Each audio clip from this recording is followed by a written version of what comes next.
dan selamat sejahtera. Saya Daria Maisara binti Yushiman daripada TSL TV. Hari ini saya akan interview beberapa adik-adik yang telah ikut serta dalam majlis khatam Al-Quran pada hari ini.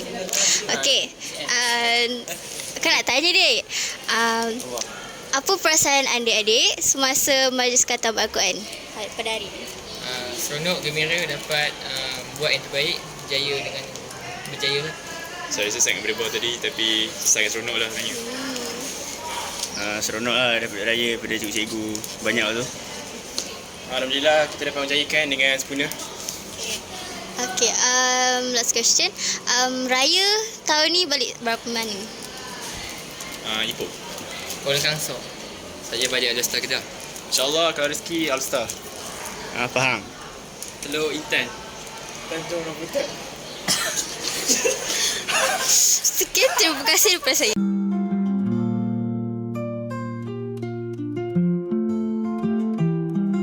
Apa perasaan cikgu sepanjang cikgu berkhidmat kat sekolah ni, dan adakah cikgu berpuas hati sepanjang cikgu berkhidmat kat sekolah ni?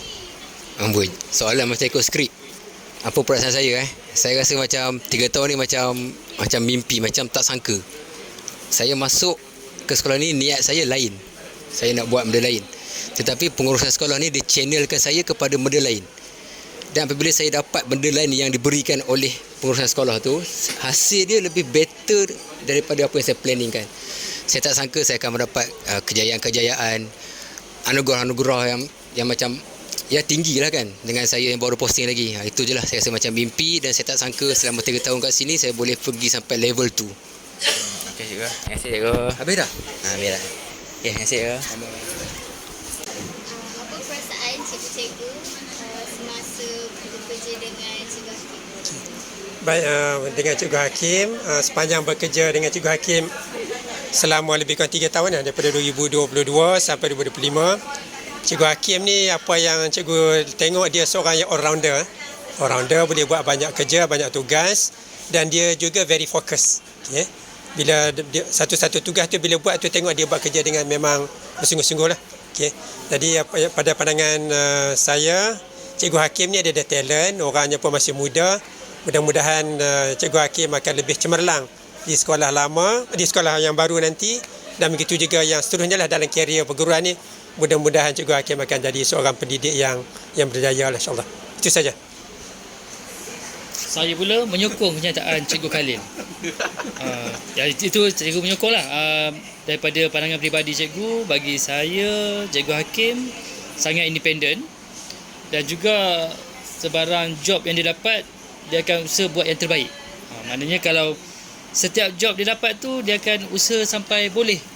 Maknanya kalau dia kata, bukanlah dia merungut, maknanya kalau orang yang alert kata itu ada tugasan, mana orang tu pedulikan tugasan tersebut. Kalau orang yang anggap mudah ni, dia tak akan anggap itu sebagai job, dia akan buat tak tahu saja. Ini dia akan anggap ini serius, sebab dia akan usaha jadikan sesuatu itu yang terbaik. Semoga suatu hari nanti Cikgu Hakim boleh jadi lebih daripada seorang guru. Maksud cikgu peringkat lebih atas, mungkin akhirnya sebagai seorang pengetua, ataupun lebih daripada seorang pengetua. Okey, sekian daripada cikgu. Ustaz pun nak cakap pun tak banyak lah, sebab banyak dia orang cakap benda-benda tu. Cuma satu benda yang penting, Ustaz selesa lah bekerja dengan Cikgu Hakim ni kan. Sebab selalu kalau minta pertolongan dia untuk satu program tu, memang dia laksanakan. Dia tak akan bagi alasan, dan dia banyak membantu. Memang program itu berjalan dengan lancar lah. Dan saya nak ucapkan Cikgu Hakim, semoga lebih maju jaya, sebagai menjadi seorang guru yang lebih beribawa, berkaliber di peringkat atas nantilah. Itu saja daripada Ustaz. Terima kasih.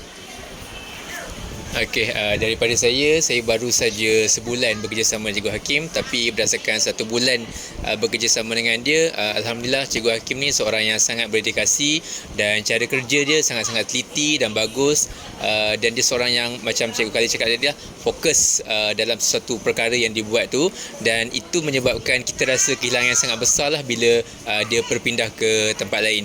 Tapi kita sentiasa mendoa yang terbaik untuk dia di tempat baru. Selamat maju jaya, dan semoga di tempat baru nanti dia dapat memperkembangkan lagi dia punya potensi dalam bidang pendidikan, ataupun mungkin lebih tinggi lagi macam Cikgu Syah cakap, ke pihak jadi takbir ke atau lebih daripada itu.